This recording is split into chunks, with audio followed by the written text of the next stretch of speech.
It's been a year. I'm back in Florida, MegaCon 2023. Look out for me at the Carnivore booth because you know I be chilling with Sean from Carnivore Comics, chilling with Davis Ryder. Shout out Beachside. Shout out Mel for Prez. Yo, I know my brother Webster's Vault is here. Epic Nation Collectibles. I'm chilling with my homies. But I'm in the hotel because I gotta get to work. Let's talk about the most popular, trending comic books in the world. Another week, another list, another state, rain or shine, whether I'm sick or in a hotel room by myself. I'm bringing this video to the comic familia every single week. The comic books are gonna be trending. They're gonna be popular no matter where I am, and I'm always gonna be here every week to tell you why. Hit the like, slap the subscribe button. Enjoy the comics I set up, because it's MegaCon, and let's get into it at number 10. At the list at number 10, we have Star Wars Return of the Jedi, Jabba's Palace #1. This is a 1 in 25 variant. When stores need to be incented to buy more comic books, a cover like this gets made and it gets hot as hell. This is hitting $25 average sales for good reason. It's gorgeous. Look at that white background that just makes you focus in on the Mandalorian with the 2 moons on the cover. I assume that means it's on the plains of Tatooine. I'm not as well versed in Star Wars lore, so correct me if I'm wrong or right in the comment section below. But this is a cover done by one of my favorite artists of all time, Alex Maleev. And you'll know Alex Maleev if you are a member of the Mystery Mail Call. I had the privilege of teaming up with him on all new Fantastic Four #1, a Kang the Conqueror cover that we did. It was such a privilege. But if you like the Star Wars variant, take a look at Star Wars #25, the 1 in 50. That thing was super hot. I love that cover. Spider-Woman #2, if you're looking for more superhero vibes. And last but not least, New Avengers #26. Use code TOM101 on the best comic app in existence. I source all these comics from a larger list that you can get access to before I even hit the mic. It's called the Trending 20. But it's on Key Collector Comics. That code gets you a free 2-week subscription of the app. You support the show, get access to catalog your comics, suggested pricing, and get access to being notified when news breaks. This is how you can keep up with the rapidly moving marketplace. It's called Key Alerts, and we're gonna be talking about those in a bit. Now that Star Wars book just came out. Let's go back to 2012 with this next one at the list at number 9 with Spider-Man #1. This is the first brief, but first time it's ever happened, meeting between Peter Parker and Miles Morales. And why is it going up 200% in copies sold week over week? Especially when you consider a $30 average price for a high-grade raw copy and a recent 9.8 high of $80. Especially when you consider back in 2020, this book hit heights of 265. That is a steep, steep drop. But considering that it's trending, this may be a prime time to grab a really collectible, awesome Spidey key. Now this is some interesting low-key spec. I don't know if this is gonna happen. I do like it, however. Across the Spider-Verse, we know we're gonna be going to many different Earths. And we're definitely gonna be seeing multiple Spider-Men. I mean, keep in mind, we're going to Nueva York. We're gonna see Spider-Man 2099. We're going to Mumbai, which is Spider-Man India. New London, which is Spider-Punk. Earth 65 to see Spider-Gwen. And there is a rumor that we may actually go to the live action MCU as we know it to introduce Miles Morales to possibly Tom Holland Peter Parker. Now, I want to see this like everyone else, but considering the weird rights as it pertains to how Sony and Disney utilize Spider-Man, I'm not feeling like this is actually gonna happen. And even if it did, it would technically be within the Sony verse as far as I'm aware. But considering the steep drops and respect that I have for this comic book, I think that this is enough to seriously consider adding this to your PC now before it goes up again. And now at the list at number 8, we have Dragonlance #1 that came out in 1988, spitting out of the pages of the Dungeons and Dragons release that came out in 1984. There's a 600% increase in copies sold on this book. And I think there's some major potential. You need to know this book, especially if you can find it on the cheap, because it's hitting high sales for raw copies of only $15. So it's incredibly affordable. And I know what you're thinking. Tom's telling me to buy Dragonlance. Just bear with me when I go over some of these numbers. There are only 36 copies graded at a 9.8. It's trending for a reason. We'll get into the spec in a little bit. However, the record high was reached in October 2022 when a 9.8 came to market and it sold for $300. Well, it's not 2022 anymore, but the recent 9.8 sale happened this past March and it's down, but not nearly as down as some books that we talk about every single week. This book hit heights of 256 in the last month. So considering that you can get this book probably in $5, $10 bins, and it's a very low census count, if there is someone who wants a 9.8, they've likely been waiting for a while, and they're gonna be willing to pay for it because those 9.8s are indeed rare, regardless of how prevalent the raw copies may be. And that brings us to the spec because of Joe Manganiello. I had to practice his name a few times, kind of hard to say, but he is the person who portrayed Deathstroke in the DCU, but he's also a giant D&D fan. So much to the point that he's actually doing a documentary covering the 50 years of Dungeons and Dragons. He actually recently got a custom D&D table. I watched this video circulating the internet. It looked expensive. It looked gorgeous. He likes to be the dungeon master, you know, the person who's like running the game. And he name dropped a bunch of celebrities that I didn't know were geeks that played D&D. So that's really cool. But he's also attempting to bring Dragonlance to the screen as well. So that's just helping the spec on this book, but also providing so much love to the beloved fantasy game. Now don't get me wrong, I want to believe. The truth is out there. Hey Ma, there's something in the back room. I hope it's not the creatures from above. At the list at number 7, X-Files number 1, seeing $5 average sales. This has an increase of copies sold of 463%, and I could stop right there because when I saw X-Files make the trending 20, I just got excited. I am a diehard X-Files fan. I grew up watching X-Files, Mulder and Scully, and the movie, and then the comeback show on Fox. I'm just a big fan of aliens and sci-fi. You know what's up. There are 201 copies graded at a 9.8. The record high was like $100 back in 2013. The recent 9.8 sale was October 2019 where it sold for $50. So clearly I'm one of the only people who like X-Files. Come on, let me know in the comment section below if you watch X-Files as a kid. I have so many like good memories of being scared as hell after watching this show. March 2023, there was a key alert. Remember I told you about those key alerts? This is why you gotta have Key Collector Comics. You're gonna be notified when news breaks. This is what it read. X-Files creator Chris Carter said in an interview that Ryan Coogler, you know him from Black Panther, this is big news, is interested in an X-Files reboot with a diverse cast. Now, this is something that's likely going to end up on Hulu, the rumor is saying, and I am all for this. X-Files ran from 1993 to 2001. Don't forget about the movies, as mentioned, and then the 2016 and 2018 continuation of the series. Like, it's cool. Mulder's great. I just want to see Scully. Just bring Scully back. She doesn't age. She looks beautiful. She's like forever young. I love X-Files. Just go pick up, it's $5. It's a $5 book. It's an amazing run. And let's move on. Oh, you know, Charlie Adler from Walking Dead did the interiors. There you go. Now that's all you need to hear. At the list at number 6, Avengers 52. This is hitting $205 average sales, a 300% increase in copies sold. The last 9.8 that sold was back in April 2022, where it sold for $3,840. That's probably because there's only 15 copies graded on the CGC census. Not only is the first appearance of the Grim Reaper, all right, this is Wonder Man's brother, and we know we got a Wonder Man show coming to Disney+. This is also the key moment that Black Panther joins the Avengers because they're getting their asses kicked by the Grim Reaper and Black Panther has to come in and save the day. This is a dope book regardless. I always enjoyed this yellow cover. And with Wonder Man getting casting announced this past week for the role of the Grim Reaper, it's got the book shooting back up. And remember I told you about the key alerts? Here's another one.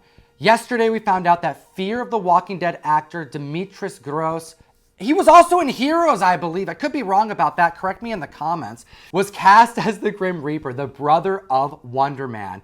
And this right here has paid off speculation because 5 weeks ago, Key Collector Comics got word that this was indeed actively happening, that we were going to see the Grim Reaper.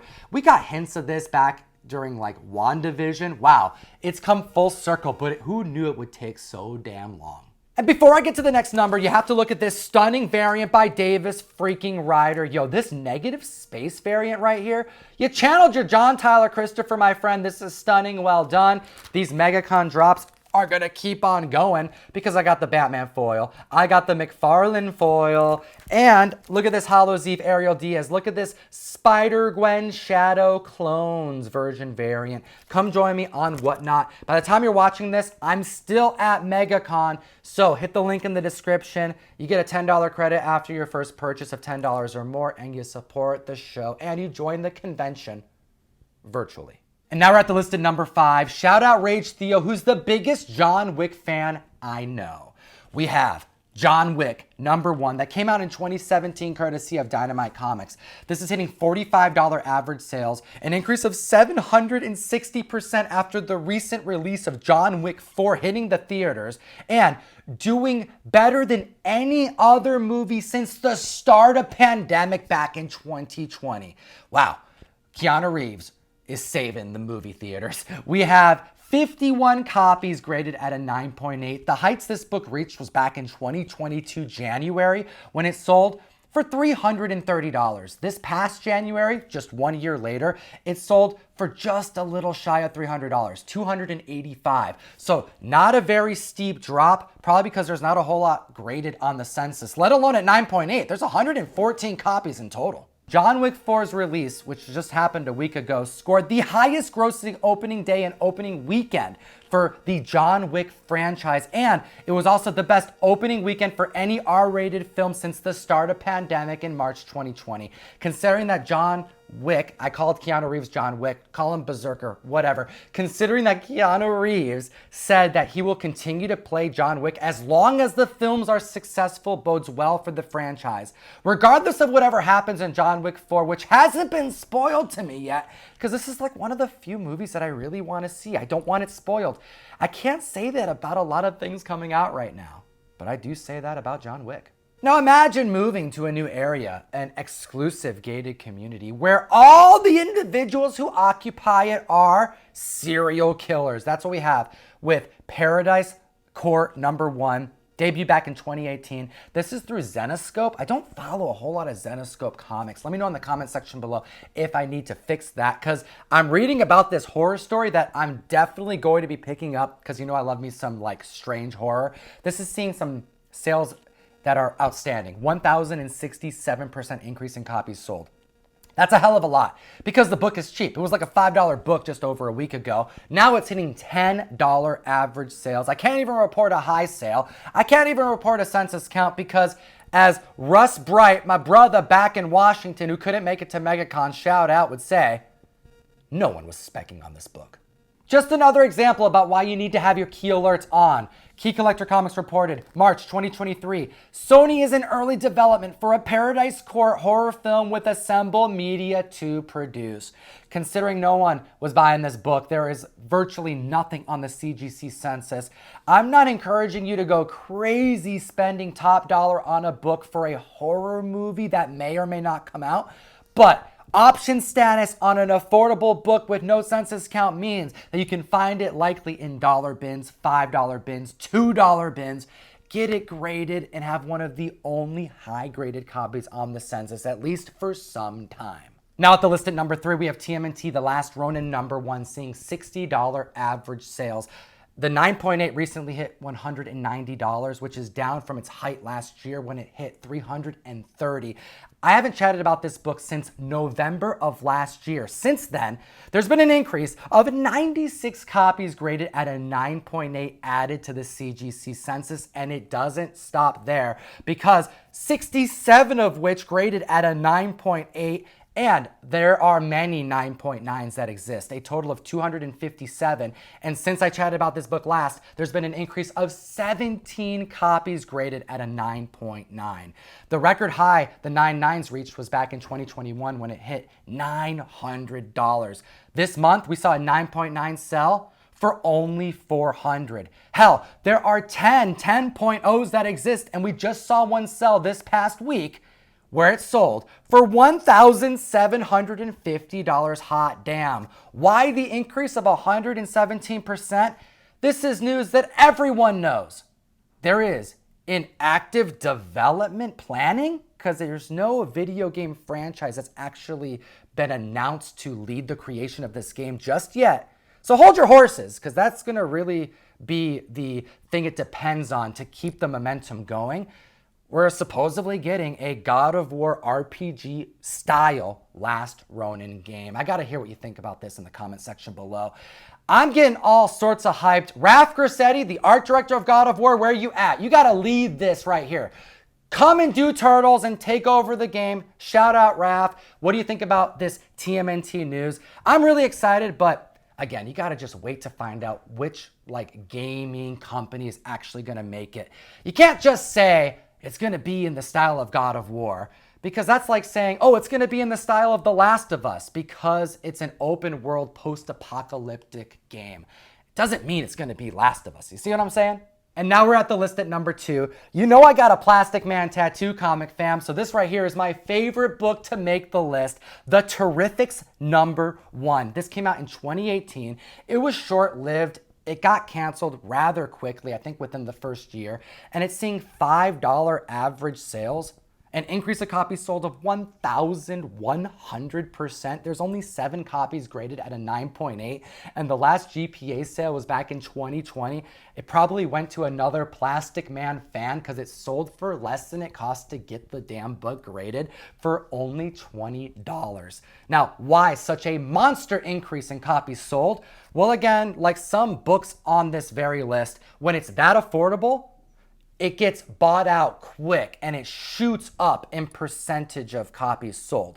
However, James Gunn tweeted out The Terrifics for a reason, but he gave no indicator of why. He's done this kind of thing before, but he's mentioned multiple times that the slate of announcements that he gave for the DC universe he's building is only half revealed. And yo, Plastic Man, where are you at? It needs to happen. The Terrifics are basically DC's version of the Fantastic Four. You have Mr. Terrific, who is the genius leader akin to Mr. Fantastic. But then you have Mr. Fantastic, who's akin to Plastic Man. Don't get it twisted. Plastic Man is from the Golden Age, damn it. And you have Metamorpho, who has this incurable disfigurement similar to the Thing, the heavy hitter of the team, if you would.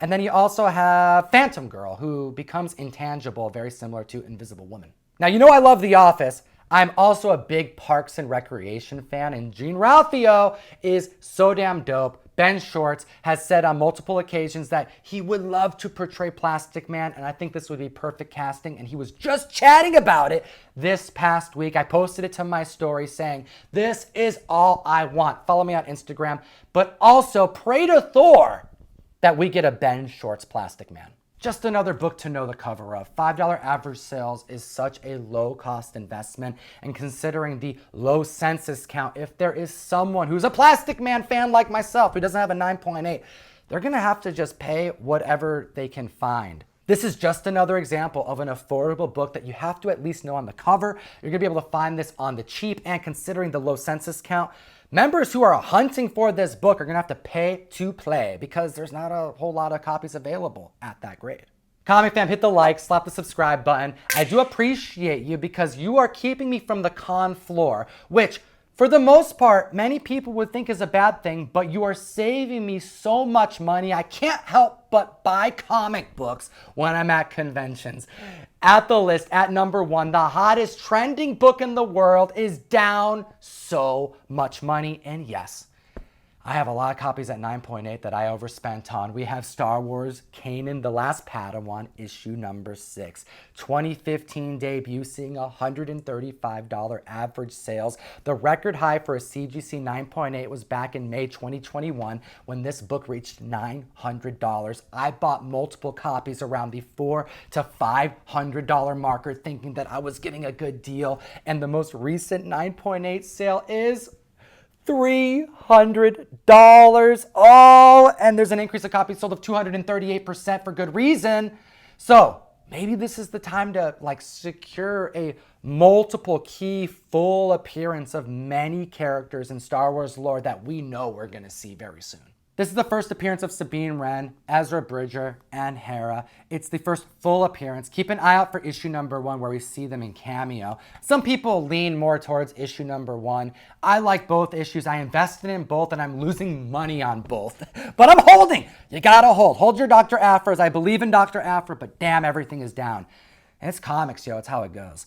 Well, over this past week, we saw Zeb Aurelios, and I'm probably butchering that name, but you know, I already mentioned it. I'm not a huge Star Wars fan, but this is a character from the Rebels animation. And that's one of the few things I really enjoyed about Star Wars. So many characters are being introduced from the animation that it's got so many people excited that aren't even as into Star Wars like myself that you gotta give it to them. You gotta give it to Disney. They're giving the fans what they want. We saw this character at the end of the Mandalorian episode 4 in the post-credit scene, and it's got this book spiking because he's part of that group. They're clearly gonna be on a search for Ezra, which is gonna lead us to Grand Admiral Thrawn. Let me know what you think. Is the play issue 1 or issue 6? Do you want the cameo? Do you want the second print of issue 1?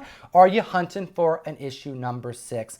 Hopefully the search for Ezra and the introduction of Grand Admiral Thrawn will save my spec that I purchased. But what about you? Are you buying Star Wars books now? Or are you hurting like I am? I appreciate your time today. I'll see you on the MegaCon floor if you're in Florida. Come visit that carnivore table. And as always, keep responsibly. Enough said.